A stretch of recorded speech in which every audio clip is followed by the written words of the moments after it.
Bank Dunia ungkap 172 juta orang Indonesia masuk kategori miskin. Astaga, ada dugaan penggelapan 8,3 triliun pupuk Indonesia dan kemarin vendor belum dibayar. Sekarang banyak siswa yang keracunan. Besok gelombang PHK di tahun 2025 dikhawatirkan masih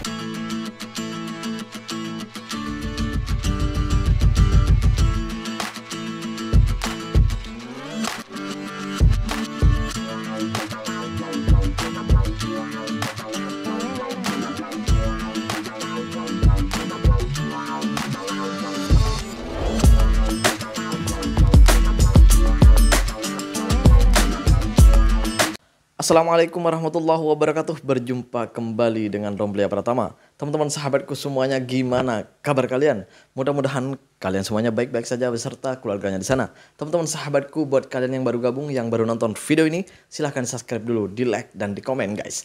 Buat teman-teman sahabatku yang udah mendukung support channel ini, terima kasih. Mudah-mudahan kalian semuanya diberikan keberkahan umur, keberkahan rezeki, dimudahkan segala urusannya, baik urusan dunia maupun urusan akhirat. Amin ya rabbal alamin. Teman-teman sahabatku semuanya, seperti biasa guys, kita akan reaction beberapa video yang lagi viral guys. Seperti apa videonya?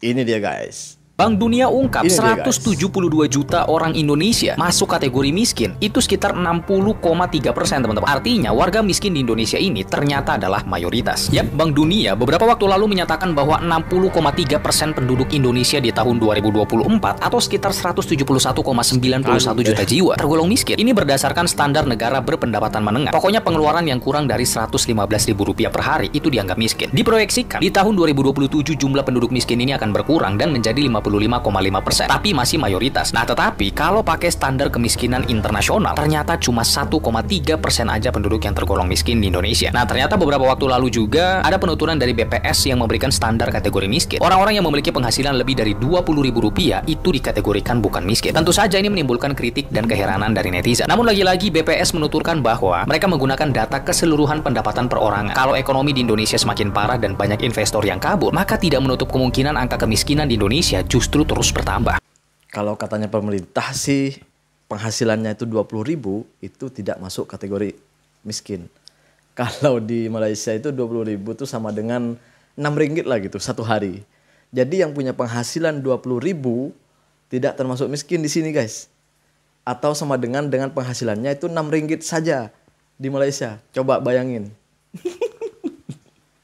Pinter kan?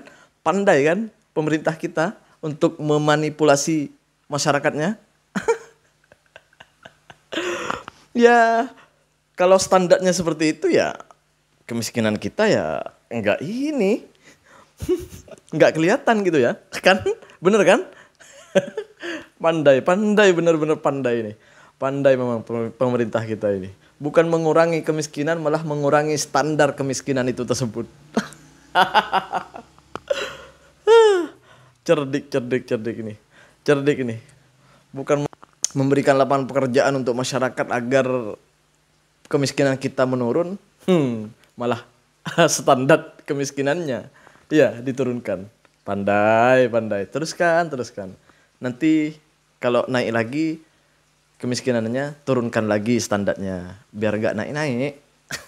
Nanti datanya kan nggak naik itu. Pandai. Kita lanjut ke video selanjutnya guys. Ini dia guys. Astaga, ada dugaan penggelapan 8,3 triliun pupuk Indonesia dan KPK ternyata nggak bisa usut teman-teman. Karena peraturan terbaru nih, kerugian BUMN sudah bukan lagi dikategorikan sebagai kerugian negara. Dan akhirnya kasus ini dialihkan ke polisi. Jadi, ada kasus dugaan manipulasi laporan keuangan PT Pupuk Indonesia senilai 8,3 triliun. Otomatis jadi sorotan hukum dong. Nah, ternyata ini tuh nggak bisa diusut karena ada Undang-Undang Nomor 1 yang terbaru nih, tahun 2025. Bahwa kerugian BUMN nggak lagi dikategorikan sebagai kerugian negara. Alhasil KPK itu nggak bisa bergerak, nggak bisa diproses sebagai tindak pidana korupsi. Akhirnya, meskipun masih diperiksa nih, tapi yang berwenang itu adalah Polri. Akhirnya masalah ini dialihkan ke polisi. Jadi ada dugaan pemalsuan dan penggelapan dalam jabatan dan dapat diproses sebagai tindak pidana umum. Pihak Polri melalui Satgas Pangan lagi dalami peran ini, termasuk 2 kasus korupsi pupuk lain yang sedang dalam penyelidikan. Nah, menurut polisi, kalau sudah ada cukup bukti, mereka bakal langsung mengambil tindakan. Gimana menurut kamu teman-teman? Apakah ini bakal benar-benar berhasil diselesaikan oleh pihak kepolisian? Nah, itu hebatnya pemerintah kita guys. Itu hebatnya pemerintah kita. Jadi aturannya yang diubah gitu ya. Bukan mau berantas korupsinya, tapi aturannya yang diubah. Malah sekarang makin enak tuh para koruptor. Bener gak sih? Makin enak dong. Aduh ya Allah, dihukum, dipenjara, dikasih fasilitas. Sekarang ada peraturan baru. Aduh enak ya. Sekalian Pak, kenapa nggak sekalian itu para koruptor nggak usah ada hukumannya gitu. Biar mereka ngabisin uang rakyat, biar mereka ngabisin uang negara gitu. Biarkan aja udah. Daripada kayak gini. Aduh ya Allah ya Rabbi. Cerdas gitu ya. Memang waduh, pikirannya tuh memang hebat tuh pemerintah kita. Nanti jual aja sama negaranya sekalian. Kita berlanjut ke video selanjutnya. Ini deh guys. Kemarin vendor belum dibayar, sekarang banyak siswa yang keracunan. Besok apalagi bangsat. Iya sih niatnya mulia. Waduh. Buat anak-anak yang mungkin di rumah nggak selalu bisa makan layak. Tapi gimana bisa sesuatu yang harusnya nolong malah nyakitin kayak mantan lu itu? Anjing.